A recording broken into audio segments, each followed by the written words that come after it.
My bias shows its petticoats again.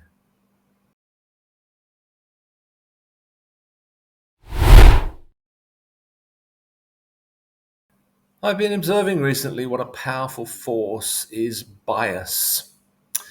I've no doubt we're all biased to one degree or another. Not only do we slant what we say to emphasize a particular point of view, but we only see and hear what we want to see and hear.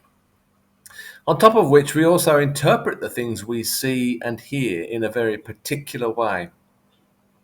I have no doubt that people hear things in these videos that I never intended to say, probably never did say, or at least never meant to mean.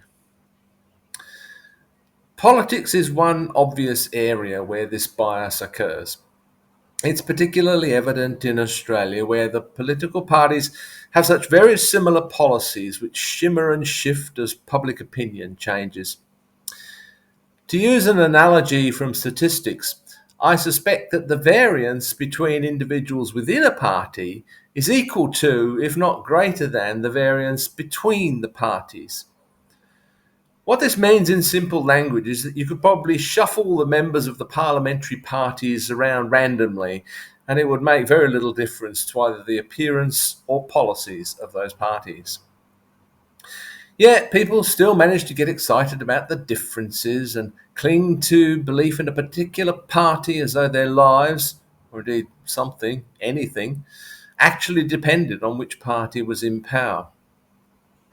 Note that I think the situation is very different in the USA these days, where about half the population seem to be living in an imaginary nightmare world of their own creation.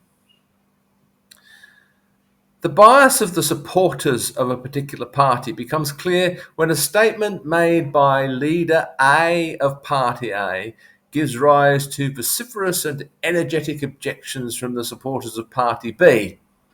However, the very next day, when leader B of Party B makes an almost identical statement, supporters of Party B cheer enthusiastically. Particularly during election campaigns, followers of leader A will complain that the media give more time to leader B, while in the next room, followers of leader B complain the exact opposite. An actual study would probably reveal that the time given to each leader fluctuates from day to day and week to week, but eventually evens out. It may not do so, of course, but no one bothers with such objective evidence, and supporters would claim that it was biased in any case. I find all this generally amusing and occasionally irritating. Could it not be that both sides of politics have something useful to say? We're not, after all, following football teams here. Do we have to constantly fall prey to this apparently inane human tendency to see everything in black and white? Is this not one of the main causes of all the problems that we face in society? Well, my problem in all of this, of course, and my particular bias shows its petticoats here, is that in Australia there is in fact only one side of politics, and it's all to the right of centre. So the very centre, if that lies between the parties, is actually eccentric. There is, unfortunately, no longer any major political party, and barely any minor political party, that represents my views. This makes voting very difficult indeed. It requires a choice between the lesser of two evils. There is at least still that, I think.